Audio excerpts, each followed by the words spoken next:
करते हैं। अच्छा ये बताओ, भगवान श्री राम का नाम कितने लोगों ने सुना है? सब लोग सुने हैं? घर में पूजा होता होगा, जय श्री राम सुनते होगे। ओम बहुत दिन से बता रहा है वो क्या पत्थर आया है, अयोध्या में मंदिर बन रहा है। तो थोड़ा अब उसके बारे में पढ़ते हैं। कक्षा 6 की किताब में एक है बाल राम कथा, जिसका पहला चैप्टर है अवधपुरी में राम। ठीक है, तो इसकी शुरुआत सबसे पहले हुई थी, सबसे पहले तो नहीं कह सकते, बट जो मेन राजा हैं जिनके बारे में हम सुने हैं वो हैं राजा रघु। ठीक है, राजा रघु के जो बेटे थे, फिर उनके बेटे, ऐसे करके फिर आए राजा अज, जिनके पुत्र थे राजा दशरथ। ठीक है, दशरथ के बारे में सबको पता है, सुना है कोई? भगवान श्री राम के पिता जो थे वो थे राजा दशरथ। ठीक है, उनकी 3 पत्नी थी। ठीक है, सुमित्रा, बोलो, कौशल्या, कैकेयी। इसको हम ऐसे नहीं बोलेंगे, इनके आगे क्या लगाएंगे? रानी। हाँ, नहीं, रानी लगाएंगे। रानी सुमित्रा, रानी कौशल्या, रानी कैकेयी। हाँ, अब राम किसके बेटे थे? भगवान श्री राम, किसी को पता है? नहीं, इनकी मम्मी कौन थी? हाँ, रानी कौशल्या। देखो, इसको रामायण पता है, देखते हो ना, बहुत अच्छे, रोज आता है। हाँ, कौशल्या के एक बेटे थे भगवान श्री राम। ठीक है, सुमित्रा, रानी सुमित्रा के 2 बेटे थे, लक्ष्मण और शत्रुघ्न। ठीक है, लक्ष्मण, सब लोग देखे होंगे, लक्ष्मण जी को बहुत गुस्सा आता है। हाँ, रामायण में।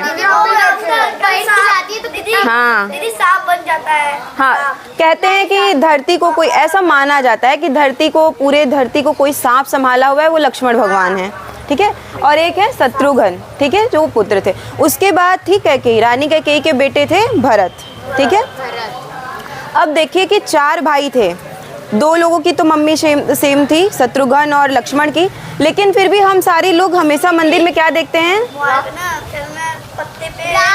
हाँ, हमेशा राम लक्ष्मण, भगवान श्री राम, भगवान लक्ष्मण और सीता मैया का हम देखते हैं। शंकर जी को जब बेलपत्र चढ़ाया जाता है, जब उनका वो होता है रुद्राभिषेक, तो उसपे बेलपत्र पे श्री राम लिखा है। हाँ,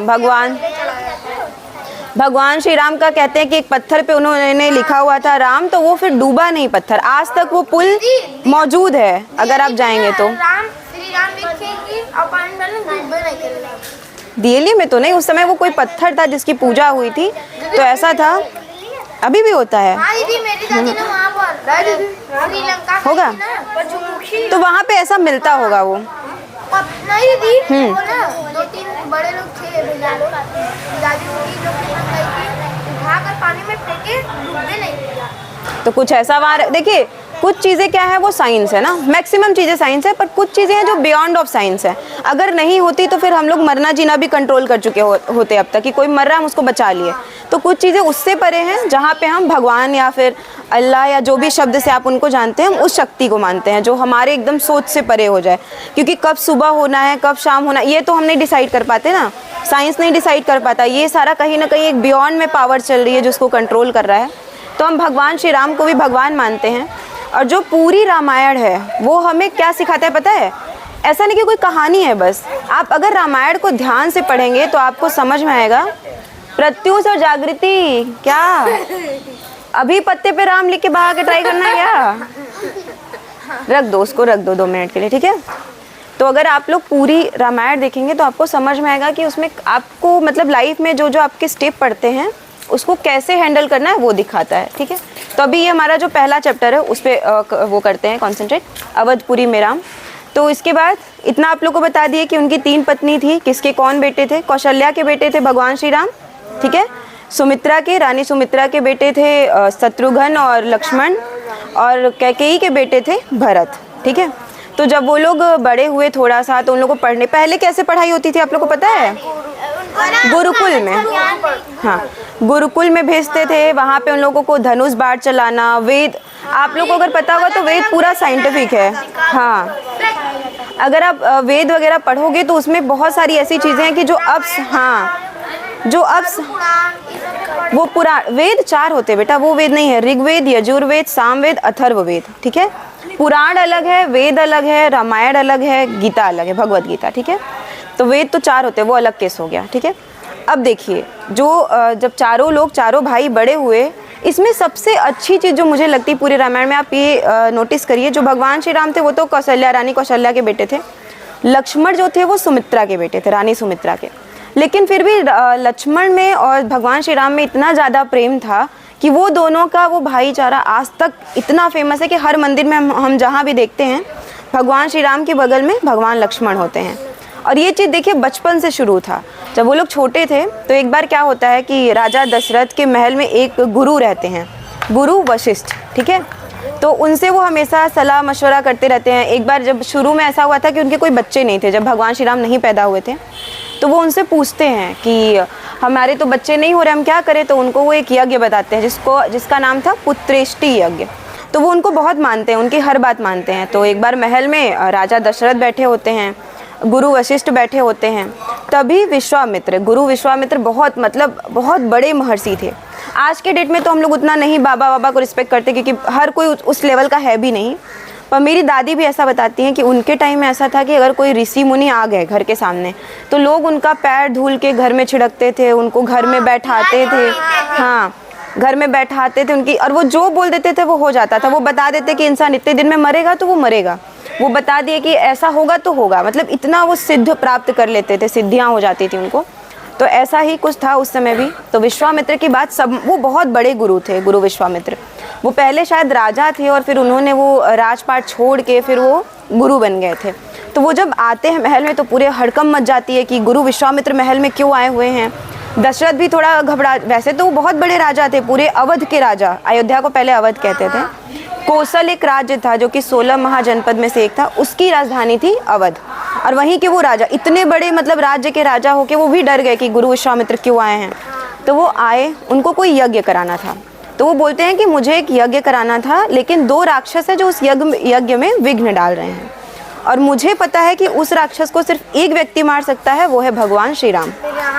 और भगवान श्री राम उस समय 16 वर्ष के भी नहीं थे।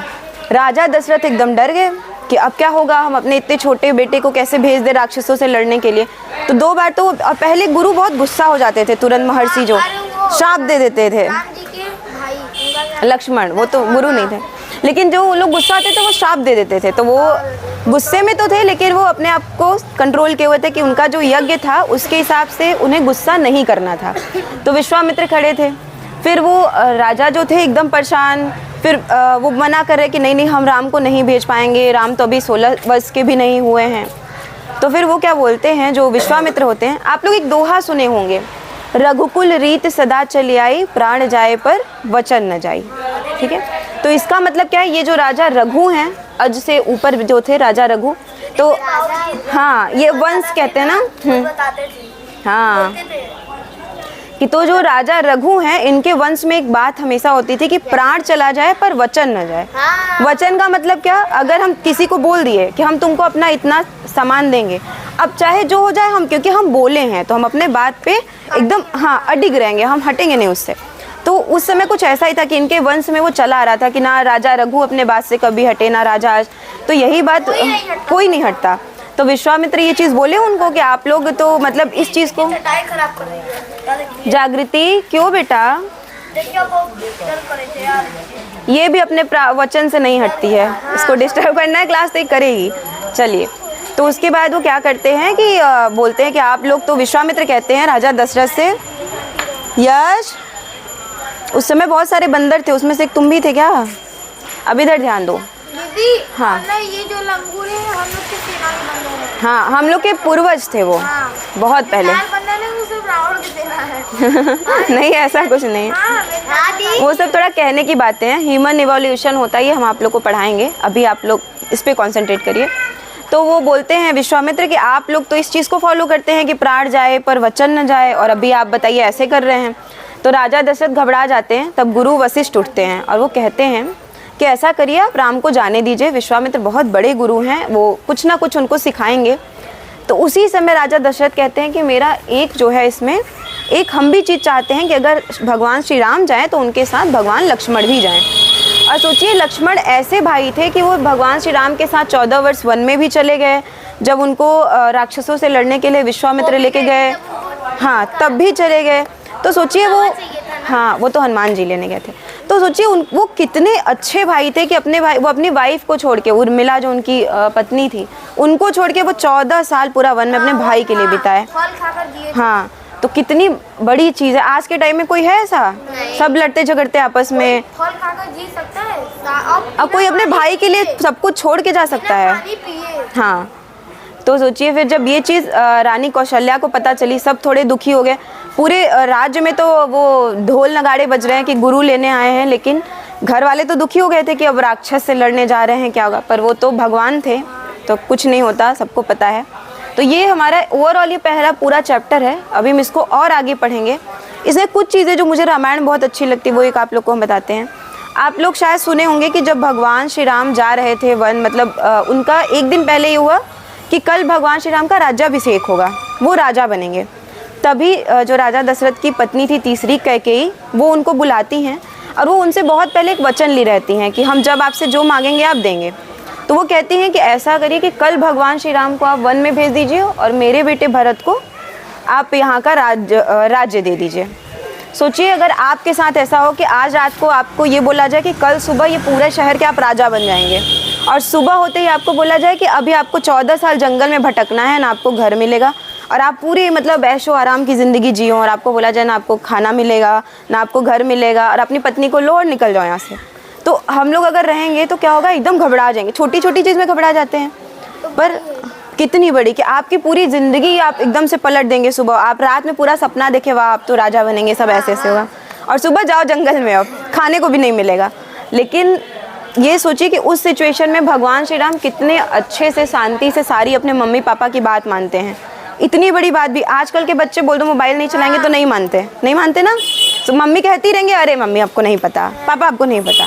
और वो सोचो वन भी चले गए और उसकी बदौलत आज वो भगवान श्री राम कहे जाते हैं ना। ये लोग आपस में लड़ाई कर रहे हैं, तुम भी ऐसे कर। हाँ, सब वैसा ही है। अब थोड़ी कोई भगवान श्री राम बन पाएगा, एक ही है ना।